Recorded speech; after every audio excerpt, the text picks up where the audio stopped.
I recently created a few videos where I talked about my thoughts on the emergence of generative artificial intelligence and what this means for the creative disciplines. I got a couple of really interesting comments which I felt deserved their own video. So here we go, more of my perspective on generative artificial intelligence in art and design. Let's get started.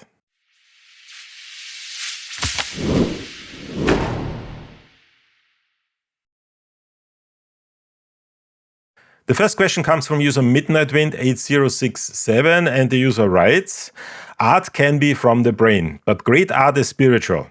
AI can never be more than an imitation. It cannot experience true genesis. Ultimately, individuals will gravitate to it while others will not. One will grow weaker and more dependent, while the other will develop a skill set and achieve personal growth. Now, I chose this comment to be the first one because I think it's a really interesting one that hits the center of the question. And that center is, if we are really replicating the way the brain works, are we replicating what it means to be human? Is being human just an emergent property of the physiology of your brain and how neurons interact with each other?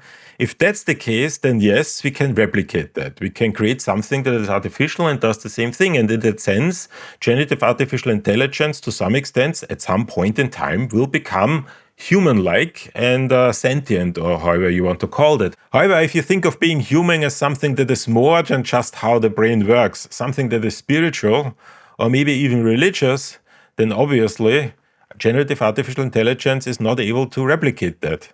So it depends a little bit on your base philosophy of life, whether or not artificial intelligence is something that you think can replicate art, can replicate being creative or not. In this particular case, the user seems to indicate that he is more in favor of the view that we are spiritual beings that create our humanness out of this spirituality and therefore are able to kind of create art by growing in that particular way, and that's something that artificial intelligence can't do, and therefore artificial intelligence will always only be imitating. However, if you think of humans as just something that is emergent property of the way the brain works, then artificial intelligence will do just the same thing. So once again, it depends on your approach to life, and maybe, just maybe, artificial intelligence will help us understand how the world really works. Comment number 2 comes from Immerse Audio, and the user writes, not even trying to sound sci-fi about it, but it feels this video is a denial that computers are making humans obsolete. Now, to some extent, this is the opposite of what the previous user's opinion was, because in this particular case, user Immerse Audio thinks as artificial intelligence as something that can actually completely replicate a human and therefore is a threat to humanity. And once again, we don't really know, because we don't really know what makes humans human. And because of that, we also don't know how far and how close we are with artificial intelligence in terms of replacing or potentially replacing humans.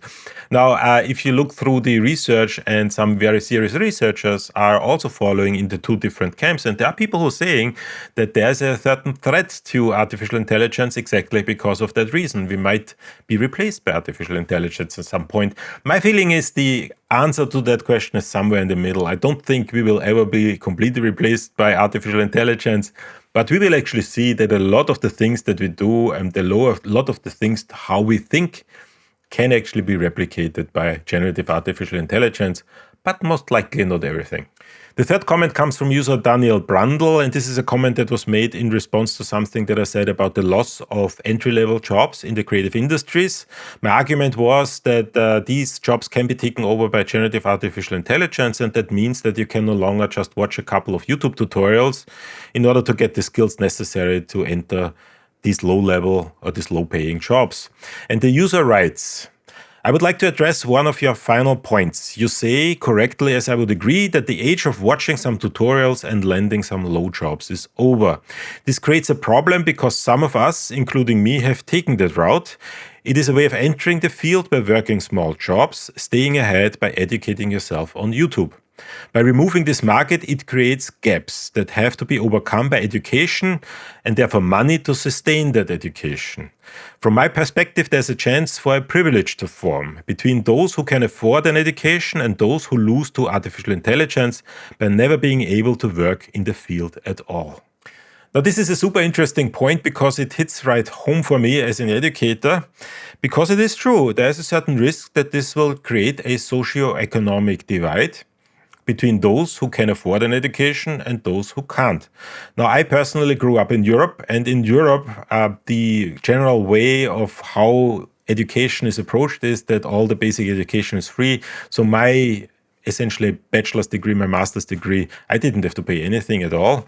And in those systems, this is not that much of an issue because you don't have to pay for education, and therefore you can just educate yourself and get yourself to that point where you can compete with artificial intelligence. Where it becomes a problem, and I would agree, a serious problem, are those systems where education is expensive, like here in the United States, for example. Our students have to pay a pretty penny in order to be able to learn what they're learning. And my feeling is that this is not sustainable. So sometime in the not too distant future, society will have to have a serious look about the costs of education and make sure that people can educate themselves in order to compete with artificial intelligence, because otherwise, and I would fully agree with the user, Daniel Brandl, otherwise we are in danger of creating a socioeconomic divide. Before I continue, a quick reminder, if you have enjoyed this video so far, please give it a like and subscribe to my channel. If you have any questions or comments, please either use the comment section below or join us on our Discord server. The invite link is in the description. If you want to support this channel, you can do so by becoming a member either through YouTube or Patreon. There's also a free membership option on Patreon. And you can use one of the affiliate links below or buy some of my In Immersion We Find Presence merch, like this coffee mug, for example. Links are in the description as well. All contributions to this channel are used to purchase the software and hardware I talk about on this channel. And with that being said, let's get back to some serious questions about artificial intelligence. The next question, or really a series of questions, come from user KillOrPhil6953, and they were made in response to the video where I showed how to take a audio track and made it sound better.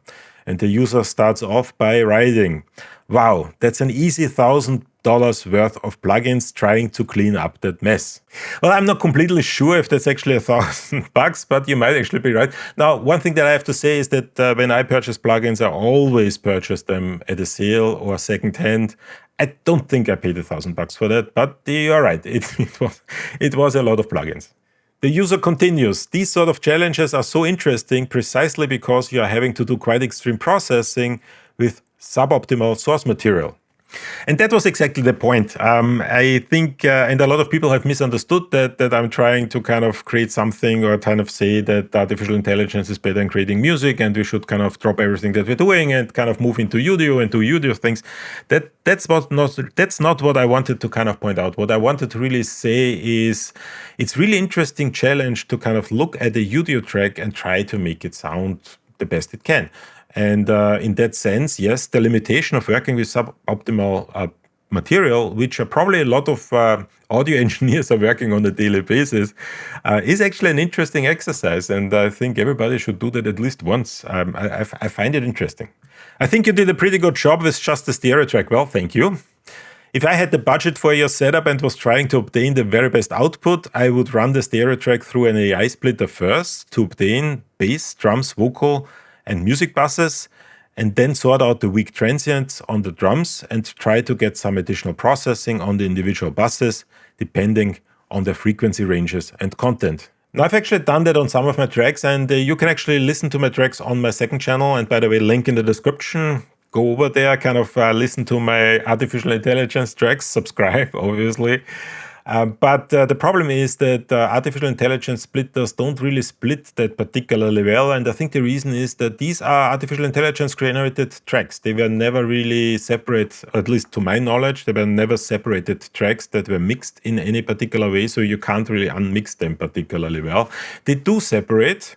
But the separation is not as good as you would like it to be. And so if you're processing the separated tracks, sometimes it works, sometimes it doesn't. So it depends a little bit. But yes, this is one way to go. I just found it to be not particularly useful in the majority of tracks that I'm working with.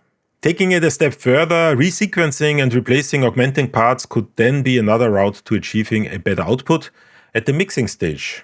Yes, you can actually do that. And there's actually a separate digital audio workstation called the RipX DAW that is specializing on that particular workflow. The way this DAW works is that you take in an audio source, in this particular case, a audio track, and then the DAW will use some artificial intelligence stem separation to separate out the individual stems. And then you can kind of work with the individual stems in a very melodyne kind of way, kind of moving things around, changing pitches, adding things, kind of doing all kinds of things.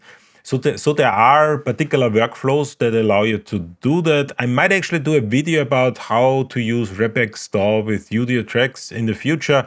Not quite sure yet. If this is something that you guys are interested in, let me know and I kind of put it on the schedule. User the Coughing Dagger writes, you can polish a turd all day, but at the end of the day, you just end up with a shiny turd. I just left that comment in there because I found it so funny because you guys don't know that, but when I wrote the script about the audio video, I actually was thinking about using that particular quote in that video, but I ended up deciding against it because I didn't want to use any foul language. But yes, there's some truth to that, right? But in the end, kind of as I always say, or as many people always say, this is the worst these tools have ever been. So there's no reason to believe that sometime in the not too distant future, these tools will actually create really, really good music. And then what do? You need to figure out how to work with that. So kind of trying to figure that out now makes a lot of sense, even though it might be a turd and you might just polishing it. User Nipper Lewis writes, hello, Michael. You have considerable talent as a sound engineer. Why not devote your time to working with human musicians and composers? Well, first of all, thank you for calling me a sound engineer and assuming that I have a talent in that area. Now, I'm actually a technology educator and I need to be very careful in self-identifying as a technology educator because even though I have some understanding about sound and audio engineering works, there are actually people who have offices right next to me in our college that have Grammy nominations on their belt, and I'm certainly not at that level. So I would not call myself a sound engineer. But once again, I appreciate the sentiment. Thank you. The user then continues on a slightly different path. Perhaps you might consider that rather than creating anything that is polluting human culture. AI is stealing from human composers and musicians and diminishes the contribution music makes to our culture. Now, this is a really interesting point because it speaks to something that I think is a misconception that a lot of people have about how artificial intelligence is trained. They think by using a data set to train an artificial intelligence system, the data set becomes part of the system. But that's actually not the case. What is happening during the training is that the many, many parameters that these systems have are adjusted according to what the artificial intelligence system sees. And the data itself never becomes part of the system. But the data sort of generates a response within the system, and that response is a reconfiguration of the parameters. But you will never be able to find the data in the system itself. So you cannot look into ChatGPT, into the brain that makes up ChatGPT, and figure out what the training data was. You cannot do that. But the training data nevertheless had influence on what the parameters you will find there. Now, this is very similar to how the human brain works. The human also kind of has a mental model inside of our brain that kind of explains how the world works. And if you look at something, the parameters in our brain are adjusted in such a way to adopt the mental model that we have of the real world so that we understand what we are seeing. And artificial intelligence essentially does the same thing. Now, the open question here is what it means that this is done by an artificial intelligence instead of a human, right? So if I'm as a human, I'm going into a gallery and I'm looking at artwork and then later go home and try to recreate that artwork, I don't think we would consider that stealing. What we would think of this as being inspired by the artwork and not stealing the artwork. And the question is, and that's a fair question, if an artificial intelligence does the same thing, kind of looking at a particular piece of art and then trying to recreate it, is that stealing? And that is an open question that we have not answered yet. And I think this is one of the most important questions we will need to answer in order to understand how artificial intelligence fits into the world of creative work. And, kind of we will see in the future how this turns out. But at the moment, we don't have an answer yet. I just wanted to make sure that everybody understands that this is not stealing as such. You cannot find the data set that the model was trained on in the parameters of the model. You simply can't. This is not possible. And that's everything I wanted to say today. Thanks again for watching my videos. I truly appreciate it. If you have any questions or comments, or in this case also concerns or grievances, please use the comment section below or join us on our Discord server for a chat. And with that being said, see you all at the next video.